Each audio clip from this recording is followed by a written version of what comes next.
सभी किसान भाइयों का स्वागत है एक और नई वीडियो में। तो किसान भाइयों, आपको आज मैं इस वीडियो में बताऊंगा कि टमाटर की खेती में अगर किसी भी फंगीसाइड या इंसेक्टिसाइड या बैक्टीरिसाइड या माइटिसाइड किसी का भी हम अगर ओवरडोज कर देते हैं तो उससे हमारी खेती को क्या हानि पहुंच सकती है और क्या उसके लक्षण होते हैं कि हमारी खेती में पता लगे कि ओवरडोज के कारण ये हमारा रोग या पौधे की हमारी जो स्ट्रक्चर होता है वो बिगड़ चुका है, कैसे पता करें और उसके इलाज के लिए हमें कौन कौन सी बातों का विशेष रूप से ध्यान रखना चाहिए, इसके बारे में आपको डिटेल में जानकारी दूंगा। तो सबसे पहले तो बात करते हैं किसान में कि जब भी हम टमाटर की खेती में चाहे फंगीसाइड चाहे इंसेक्टिसाइड चाहे लिक्विड है चाहे हमारे पाउडर फॉर्म में आता है, अगर 20 ml की जगह हम 30 डाल देते हैं या 40 डल जाती है तो हमारे टमाटर की खेती में क्या प्रभाव पड़ेगा। सबसे पहला होता है किसान भाइयों की जो टमाटर में फ्लावरिंग होती है, हमारी खेती में जो भी फूल पड़ा होता है वो फूल गिरना स्टार्ट हो जाता है अगर ओवरडोज हम करते हैं। ठीक है। दूसरे नंबर पर हमारा क्या होता है कि जितनी भी हमारे पौधे की ग्रोथ होती है वो एक जगह पे रुक जाती है, पौधा कोई भी हमारा ग्रो नहीं हो पाता है, ना ही नई नई रूट्स हमारी निकल पाती है, पौधा एक जगह पे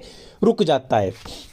और तीसरा किसान भाई, ये पत्तियां मुड़ना स्टार्ट हो जाती है, जिस प्रकार वायरस लगता है टमाटर की खेती में, कोंकटा रोग भी बोलते हैं, उस प्रकार का स्ट्रक्चर धीरे धीरे पौधे का बनना शुरू हो जाता है। और चौथा किसान भाई जो इशारा होता है एक पता करने का, वो होता है किसान भाई कि पत्तियां धीरे धीरे जलना स्टार्ट हो जाएगी, जैसे ब्लाइट लगती है, खराब होनी लग जाएगी, क्योंकि ओवरडोज से हमारे टमाटर की खेती को बहुत ज्यादा हानि पहुंच पाती है। कई बार क्या होता है कि ओवरडोज हो जाता है, कई बार ऐसा होता है कि हम पंप में मान के चलो किसी हर्बिसाइड का प्रयोग करते हैं तो हम पंप को धोते नहीं अच्छी तरीके से, उसी में हम सीधी फंगीसाइड या इंसेक्टिसाइड डाल देते हैं। तो आपको सबसे पहले इस बात का विशेष ध्यान रखना कि जब भी आप पंप में या बड़ी टंकियों में स्प्रे मेडिसिन को घोलते हैं, अगर उसमें पहले हर्बिसाइड या गेहूं के लिए कोई मेडिसिन या किसी और सब्जी के लिए आपने मेडिसिन डाली हो जो टमाटर की खेती को हानि पहुंचा सकती है, या उस स्प्रे को जो टंकी में घुली हुई थी या जो आप नहीं डालेंगे, वो दोनों आपस में केमिकल उनका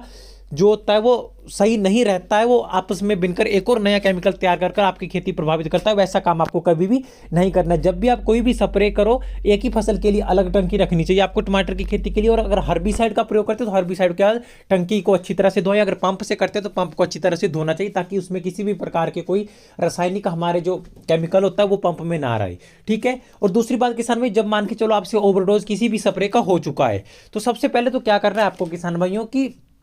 पंप में आपको साफ पंप करके धोना है अच्छे से पहले, फिर उसमें पानी डालना है, पानी से आपको पौधे के ऊपर छिड़काव करना है, पानी से पत्तों को धोना है, पूरे पौधे को धोना है। ठीक है। पत्तों को आप धो देंगे, जो भी उस पर दवाई होगी मेडिसिन होगी ऊपर वो नीचे गिर जाएगी। फिर उसके बाद आपको हल्की हल्की सिंचाई करनी है, पानी लगाना चाहे बेड में लगाओ चाहे ड्रिप सिस्टम, हल्की हल्की सिंचाई करनी है ताकि जो भी केमिकल हमारा पत्तों पर सर गिरकर पौधे के नीचे मिट्टी पे गिरता है वो हमारी जड़ों को कोई भी ज्यादा हानिकारक ना हो। तो थोड़ी थोड़ी सिंचाई करनी है ताकि पानी से उसका असर धीरे धीरे न्यूट्रल हो जाए। ठीक है। और तीसरी सबसे मेन बात कि अगर मान के चलो आपके पौधे की पत्तियां सड़ना और सूखना स्टार्ट हो चुकी है ओवरडोज की वजह से, या आपने पहले हर्बिसाइड का प्रयोग किया था और बाद में उसमें फंगीसाइड और इंसेक्टिसाइड का प्रयोग किया और पौधे की पत्तियां जो होती है वो सिकुड़ना या धीरे धीरे जलना स्टार्ट हो जाती है, मुड़ना स्टार्ट हो जाती है, तो आपको जो ज्यादा पत्तियां खराब है उनको काट देना है, काटने के बाद उसके आपको पानी से धोना है। ठीक है। मतलब स्प्रे करनी है उस पर। लेकिन किसान भाइयों, अगर पत्तियां आपकी साफ है, कुछ ही पत्तियां खराब है तो नॉर्मल आप काटो, ज्यादा पत्तियां नहीं काटनी है, क्योंकि जो पत्ता साफ है उसको नहीं काटना है, क्योंकि पौधे के प्रकाश संश्लेषण के लिए भी बहुत ज्यादा